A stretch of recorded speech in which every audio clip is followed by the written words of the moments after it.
그 원화가 분이 특정 부위를 굉장히 강조를 하셨어요. 네. 엉덩이가 매력적이어야 된다. 이렇게 이제 애니메이터 분과 막 이제 고군분투하면서 조금 더 찰지게 해주세요. 막 이렇게 두 분이서 이렇게 협업하는 장면을 보고 아, 이 캐릭터는 되게 매력적으로 나오겠다.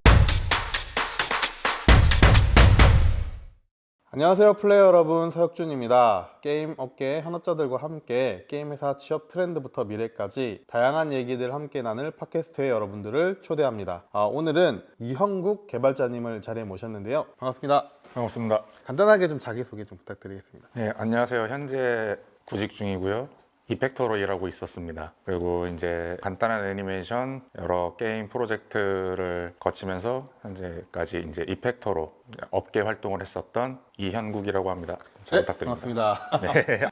좀 제가 사전에 좀 이력 사항들을 좀 봤을 때 그 캡콤 코리아에서 좀 업무를 하셨더라고요. 어떻게 보면은 많은 좀 젊은 사람들의 좀 꿈의 직장이라고도 생각할 수 있을 것 같은데, 캡콤 코리아에서 어떤 프로젝트와 일을 하셨는지 간략하게 좀 소개해 주실 수 있을까요? 네, 당시에 캡콤 코리아에서 한국 개발팀을 준비를 하면서 그때 당시 브레스 오브 파이어라는 IP를 활용하여 게임 개발을 준비를 했었고, 그때 당시에 이제 준비하는 단계에서 제가 지인의 추천을 통해 합류하게 되었습니다. 그때 당시 이제 처음 이펙터로 시작하게 된 출발점이 캡콤 코리아였던 것 같습니다. 네. 그러면 지금 이펙트라는 얘기를 좀 해주셨는데, 이펙트란 뭘까요?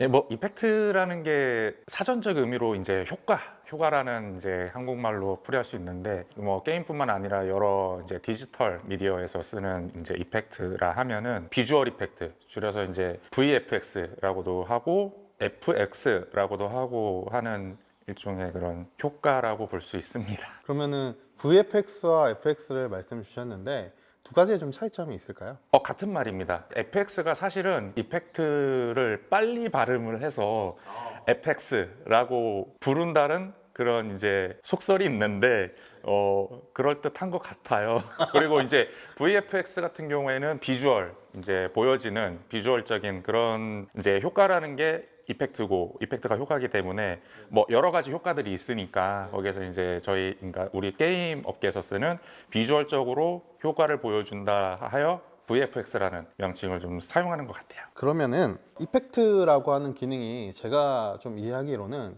예전에 그 라그나로크 온라인 제가 한참 즐겨 했었는데, 거기서 이제 그 소드맨 이렇게 몬스터를 딱 치면은 이 소드가 이렇게 나가면서 이렇게 쭉 동선이 만들어지면서 때리면은 이펙트가 펑 터지는, 네. 그런 게 이제 저는 이펙트라고 생각을 했거든요. 그게 이제 게임에서 쓰는 VFX라고 볼 수 있죠. 그러면 그런 이펙트들이 게임에서 하는 역할들이 있다면 어떤 역할들이 있을까요? 우리가 이제 게임 플레이를 할 때 캐릭터와 몬스터, 이제 캐릭터가 이제 몬스터를 사냥하여 뭐 아이템을 획득하고 이런 여러 가지 과정들을 통해 이제 게임 플레이를 즐겁게 하는데, 거기서 이제 캐릭터가 검을 휘둘렀고 몬스터가 타격을 받았을 때 그걸 어떻게 더 효과적으로 이제 좀 더 뭐 타격감이라든지 액션성을 살릴 수 있을 때 효과가 더 부여가 되면은 좀 더 재밌는 게임 플레이에 몰입할 수 있는 그런 역할을 해주는 거라고 생각합니다. 그러면 우리가 흔히 뭐 이렇게 음식을 생각해 봤을 때 간이 맞지 않거나 아니면은 좀 뭔가 심심한 느낌이 날 때 네. 마치 그 스파이스를 뿌려주는 것 같은 그런 느낌이겠네요. 적절한 비유입니다. 네. 네, 딱 그런 역할을 한다고 볼 수 있을 것 같습니다. 그럼 어떻게 보면은 최종 그 게임의 마지막을 좀 장식하는. 마지막까지 장식한다라는 건 약간 조금 거창한 게임의 이제 조미료, 그러니까 좀 빠지면 심심한, 근데 있으면 이제 그 맛을 더 끌어올려 줄 수 있는 그런 없으면 아쉬운 존재라고 보면 되지 않을까 싶습니다. 그 이펙트를 이제 좀 작업을 하셨잖아요. 이펙트는 어떻게 만들어지는 걸까요? 이펙트도 결국엔 게임에서 예를 들자면은 플레이어가 시각적으로 봐야 하니까 일종의 이제 그림, 텍스처라고도 볼 수 있는데, 뭐 포토샵, 애프터 이펙트 툴에서 기본적인 제작을 하게 되겠죠. 그렇게 이펙트 제작을 시작하게 되는 것 같습니다. 그러면은 이펙트라고 하는 것들의 좀 구성 요소는 좀 어떤 것들이 좀 있을까요? 이펙트의 구성 요소는 저의 생각으로는 기본적인 이제 텍스처가 필요할 것이고, 3D 게임에서는 이제 입체감이 있는 이펙트를 제작하기 위해 메쉬를 활용하기도 합니다. 그러니까 2D는 텍스처, 그리고 3D는 메쉬, 이게 가장 기본적인 이펙트의 구성 요소라고 저는 생각하고 있습니다. 그럼 이것도 좀 제가 경험에 빗대어서 좀 생각해 보자면, 저는 이제 라그나로크를 되게 좋아했기 때문에 네. 라그나로크가 이 3D 배경과 2D 캐릭터의 조합으로 되게 좀 그때 당시에는 이렇게 새로운 도전이었던 걸로 알고 있거든요. 그러면은 라그나로크의 캐릭터는 2D 텍스처일 거고, 그 다음에 배경이 이루어지는 3D 배경은 메쉬라고 이해를 하면 될까요? 그렇게 봐도 될 것 같습니다. 아, 네네, 그런 거군요. 그럼 당시에는 이런 것들을, 이펙트를 굉장히 잘 활용해서 게임에 좀 새로운 도전을 했다, 이렇게 생각을 해도 될까요? 당시에는 저도 되게 신선하게 느껴졌었던 이게 비주얼적으로 저도 마음에 들었던 게임 중에 하나고 재밌게 플레이했습니다. 저도. 예. 아, 그러시군요. 팬이셨군요. 오래 했습니다. 라그나로. 예. 이펙트를 그럼 게임에 좀 적용한다면 어떻게 적용할 수 있을까요? 그러니까 기본적으로 이펙트를 게임에 적용을 하려면 이제 그 게임에서 사용하는 이제 엔진이 있을 거예요. 유니티, 언리얼, 그리고 전에 얘기했던 자체 엔진이라는 그 기본적인 그 심장 역할을 하는 엔진을 통하여 이펙트를 적용을 하게 되는데, 뭐 적용하기 전에 말씀드렸던 것처럼 2D 이펙트라면 텍스처를 잘 그려야 할 것이고, 3D 이펙트라면은 이쁜 쉐입을 가진 메쉬를 잘 제작하여 이제 말씀드렸던 엔진을 통하여 이제 게임의 실제 데이터로 적용하게 될 것 같습니다. 네. 자, 그러면은 그 게임에 이제 이펙터를 적용을 할 텐데, 이 이펙트를 좀 잘 만드는 방법이 있다면 좀 소개해 주시죠. 사실 잘 만드는 방법은 답이 없다고 생각을 하는데요.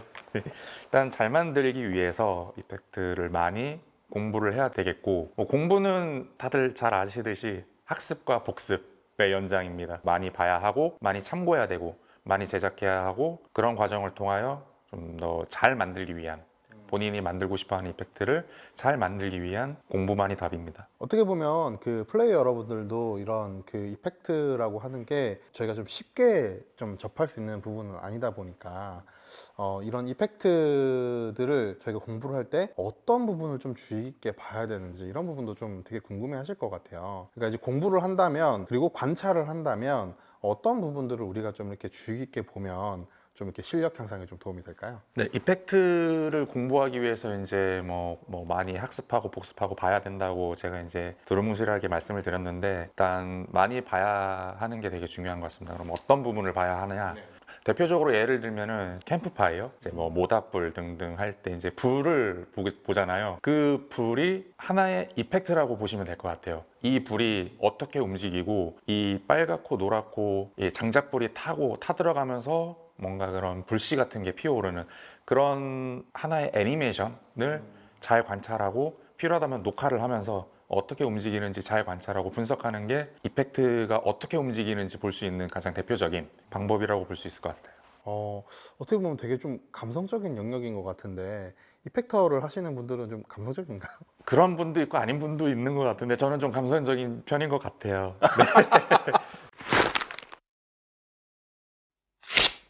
개발자님께서 또 데스티니 차일드에서도 또 아, 공부를 예. 하셨더라고요. 어떻게 보면 그 데스티니 차일드는 이제 김영태 대표가 좀 출사표를 좀 던졌던 좀 그런 게임이기도 했고, 또 당시에는 좀 굉장히 좀 센세이션한 그런 분위기와 느낌으로 큰 화제가 됐던 게임으로 기억하거든요. 개발자님께도 의미가 있을 것 같은데, 좀 어떤 의미의 좀 게임이었습니까? 그때 당시에 이제 라이브 서비스를 막 시작하던 때 제가 이제 합류를 하게 되었고, 그때 김영태 대표님의 그런 인물에 대해서도 호기심이 있었고, 김영태 사단이라는 그런 시프트업에서 아트 분야에서 제가 일을 할 수 있다라는 그 경험이 굉장히 저에게는 좀 매력적이었던 것 같습니다. 데스티니 차일드는 아트 전반적인 퀄리티를 올려주는데 기여를 했다고 생각을 하는 저의 이제 개인적인 생각입니다. 네. 데스티니 차일드 게임 자체를 보면은 게임이 뭔가 이렇게 엄청 뭔가 시스템적으로 화려하거나 이렇게 다가왔던 것 같지는 않고,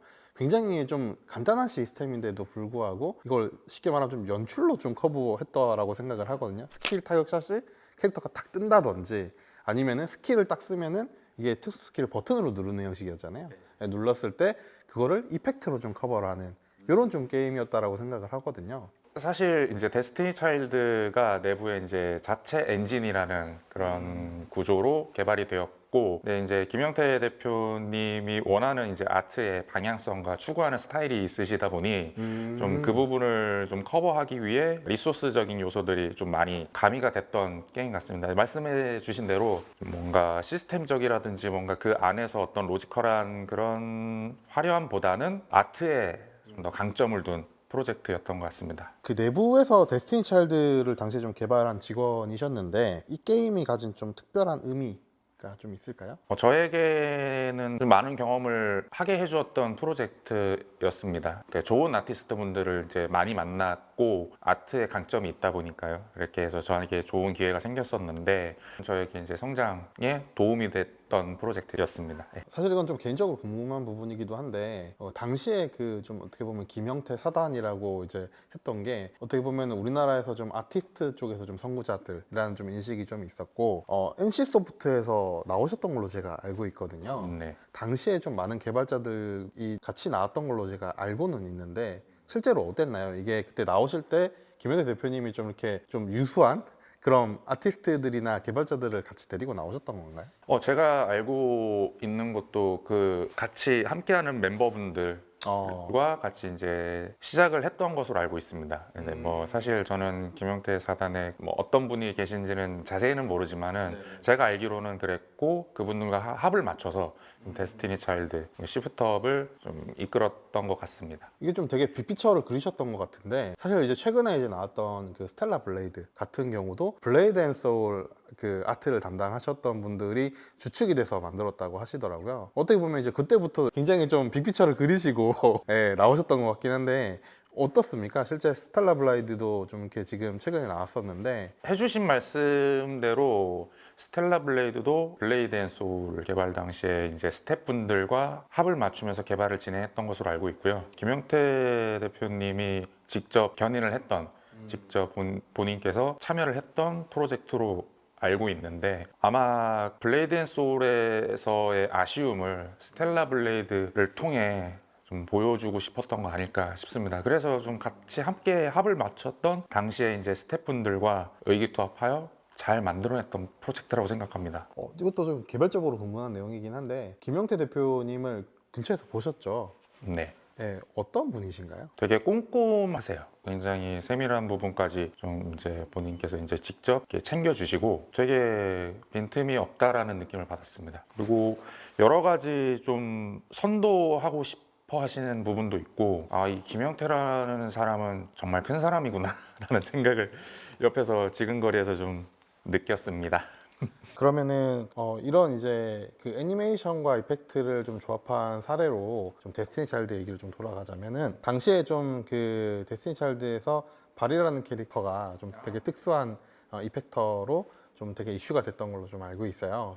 혹시 그 일화담을 좀 소개해 주실 수 있을까요? 예. 바리라는 이제 차일드가 이제 라이브 서비스에 들어가기 전에 개발팀에서 이제 아트 담당했던 원화가 분과 그것을 이제 그 바리라는 차일드를 움직이기 위해 이제 애니메이터 분 간에 이제 협업이 있었는데 당시 이제 가까운 거리에 있어가지고 이제 저도 알게 되었는데 그 원화가 분이 특정 부위를 굉장히 강조를 하셨어요. 네.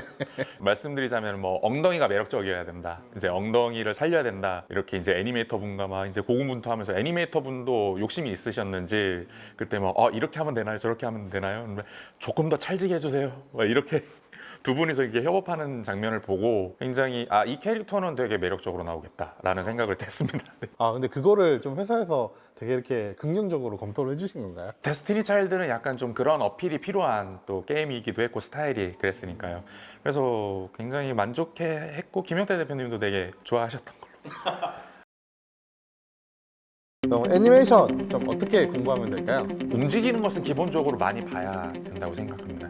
하나하나의 장면과 모습들을 보면서 어떻게 표현을 할 것인지를 많이 공부를 해야 되는 영역 같습니다.